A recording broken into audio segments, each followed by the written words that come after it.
Hello and welcome back to my channel. I'm Jess. I do like to read. I read a few genres. However, romantasy is what has my heart. That's what keeps me going. If you read the title of this video, then you know we're going to be talking about some fantasy romance books that made me realize why I love reading to begin with. Okay, these are the ones that keep me going. They are literally giving me life. Okay.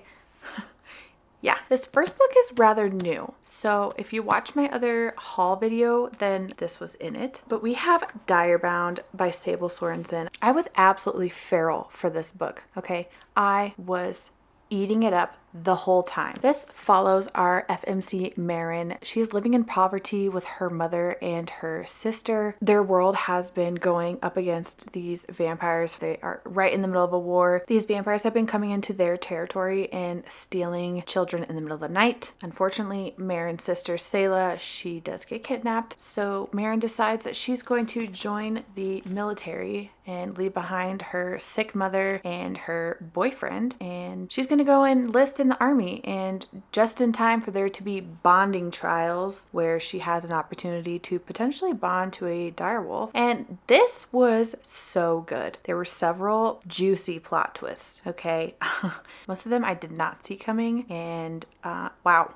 You need to read this. This was so good. This was phenomenal. I loved every aspect of it. It is written in first person perspective and it's only single POV, but nonetheless, I ate it up. Enemies to lovers, War Academy, some betrayal, some plot twists. People compared this to Fourth Wing. No, they are in their own category. Okay, this was gory. I loved every second of it. It is being traditionally published, which is amazing. Instead of Furybound Book 2 being released, I think it was supposed to be released in July. We now have to wait till March of 2026, which is a bummer, but amazing news for the authors. But I ate this up entirely, left not a single crumb. Next up on our list, we have Metal Slinger by Rachel Schneider. I loved this so much. Before I read this, everybody was ranting and raving about the plot twist at the end, and that had me absolutely shook to my core. I had to sit in silence for at least 5 minutes after I finished this book just to absorb the ending, because that was wild.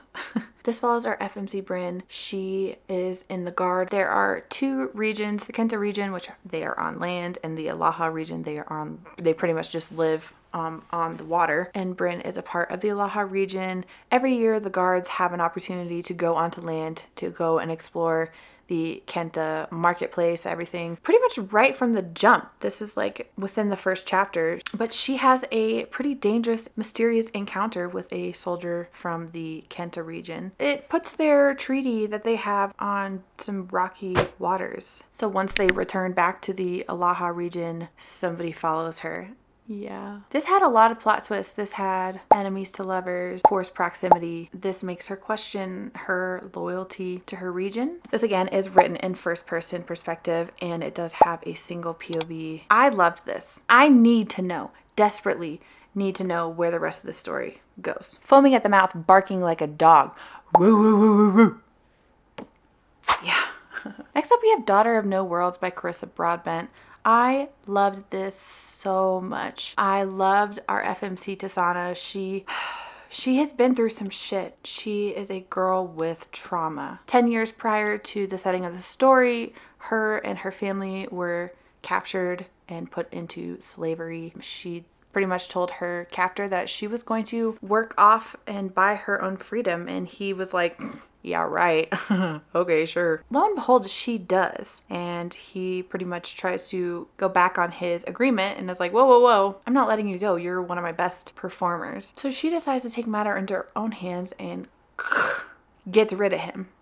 But that kind of puts her in a pickle, because now she has just eliminated one of the most notorious and powerful men in the land of Thrill, that it puts a big target on her back, and she's leaving her friends behind to go to a war academy called the Orders. She has a long journey ahead of herself, and she's not in good shape. But by the time she gets there, the leaders of the Order decide that, you know, let's put her with one of our retired but infamous trainers, Max and Terrius.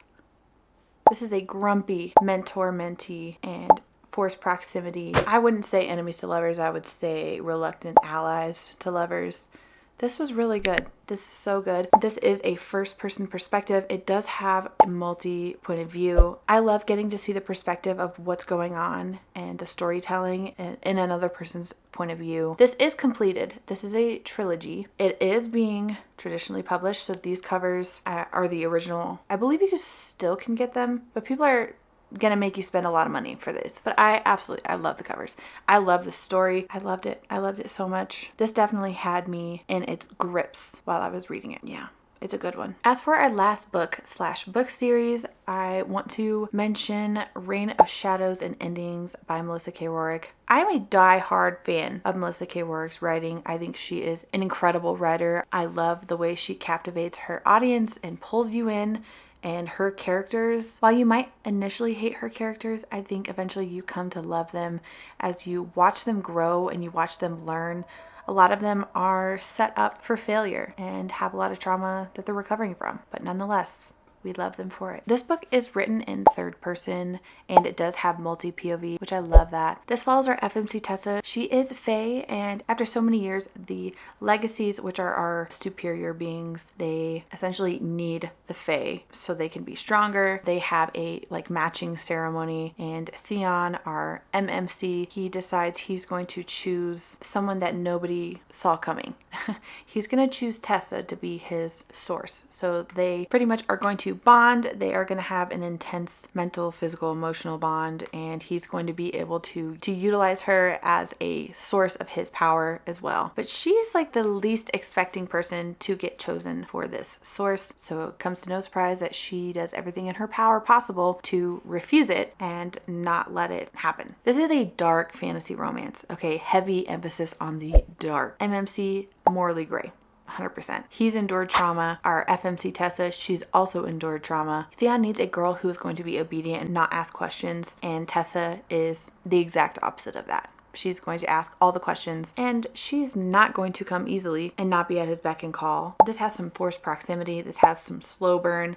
This has court politics and found family. Currently, there are 3 books out. The 4th and final book is getting released sometime this year, and I am so excited for it. I love this series. I love it so much. Book 3 ended on quite the cliffhanger, so we definitely need to see where this is going to go. That book has its claws in me, and I'm not going anywhere. These are just some of the books that have made me absolutely fall back in love with reading again. If you've read any of these, please let me know what you guys thought too. And if you like this kind of video, then please make sure you like and subscribe, hang out, stay a while. I'll be making sure there is a new video up weekly, and as we talk about books, yap about books, read books, all things books, right? Yeah. Thank you so much for watching, and I hope you have a beautiful day. And until next time, okay, bye.